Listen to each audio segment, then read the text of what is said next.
Dow jumped to a record in yesterday's session. It was up 512 points for a gain of 1.4%. The S&P and the Nasdaq rising by about 1.4% as well, and the Dow closing above 37,000. What happened? Yeah, my first take was the market had relatively high hopes that the Fed would, in fact, back away from any real explicit plans to tighten further and maybe declare a soft victory on inflation, and those hopes were exceeded. Yeah. And I think the real takeaway is that this outlook, this consensus view that they're going to be cutting rates next year strictly because of progress on inflation, it is not predicated on the economy weakening more or rescuing the economy. It's simply where their math works. And so to me, it's all about we kind of got where we needed to be. Inflation's lower than the Fed thought it was going to be. Even in September, they said at year end, inflation was going to be higher than it's been reported. So I think the reason the market reacted as dramatically as it did is not just because of what Powell said, but because the buildup of data leading into it were so encouraging that it said, you know what, the burden of proof is on people who don't think we can have a soft landing. I was just stunned at Powell's commentary. I expected him to be a little more reticent to say we're looking at 3 rate cuts next year, acknowledging what everybody has seen. But I guess I've just gotten used to this Fed kind of just stepping back, right, Andrew? Like not really. I'm with you, Becky. I was in some shock because I thought we would be in this sort of tea leaf reading process this morning, thinking, what is he really trying to say? And if he actually says it, is he going to be so worried that the market's actually going to fly the way it actually has? And is that unto itself going to create its own inflationary pressures that are going to make it harder for him later? So, yes, I was surprised. And by the way, it may make it harder for him later. I don't know. I was sort of thinking about some of the Jamie Dimon comments about inflation being more persistent. So we'll see. I was impressed that he spoke what everybody was thinking. It felt like he was speaking the truth. It felt like he was speaking very honestly from what he was seeing. And I guess I don't always expect that from Fed officials.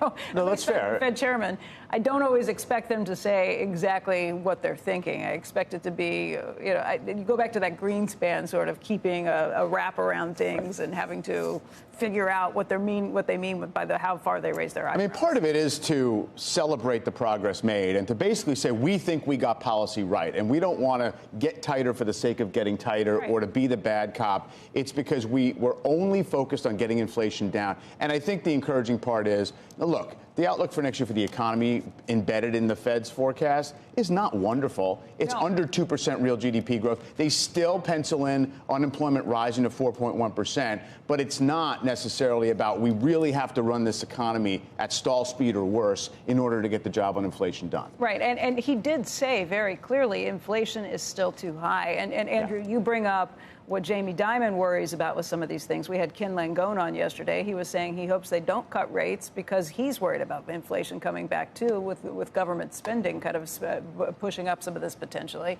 It's going to be very interesting to watch how this plays out, to see what the next numbers show.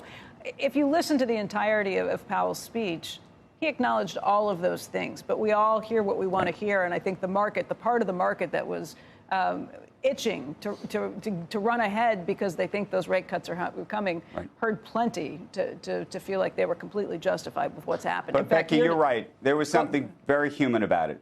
Yeah, it was. I mean, you're right. Very un-Greenspan-ish, and I think in this case the market appreciates that. It's a very interesting question about whether in this role you're supposed to, make it be very direct, or you're supposed to sort of, leave everybody to guess. I mean, on the one hand, too, you have to keep in mind he's trying to somewhat accurately convey where the majority of the committee is. True. I mean, you had some dovish people on that committee, and you don't want to necessarily be obscure for its own sake.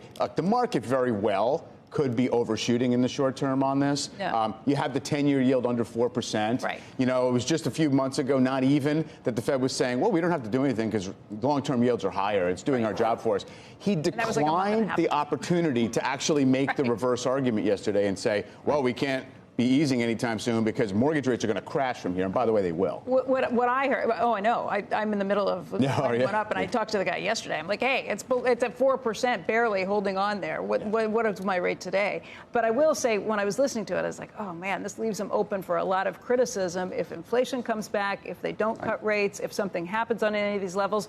But I also thought, listening through, everybody's going to hear what they want to take out of that if they want to criticize him, because he was very straightforward, speaking and acknowledged every one of these issues. It's just that he spoke so clearly that anybody who wants to hang their hat on some criticism may take that. Well, but I think that's also the encouraging part, which is all that matters is the inflation path from here in terms of what they do next or not do next. It's not as if, when they were chasing inflation, he had to grab at all these data points. Oh, University of Michigan inflation expectations, gasoline prices, job openings, all these things that were kind of secondary to what inflation was doing, because he had to send the message that, we're not close. Yeah. And now it's just about what the inflation numbers come through, and the trend is encouraging. And let's take a look at these Treasury yields. Well, we have them here. The yield on the 10-year, 3.951%. The 2-year, we keep saying, the 2-year's below or above 4.7%. The 2-year's at 4.332. And I'm reading out how far this goes because yesterday,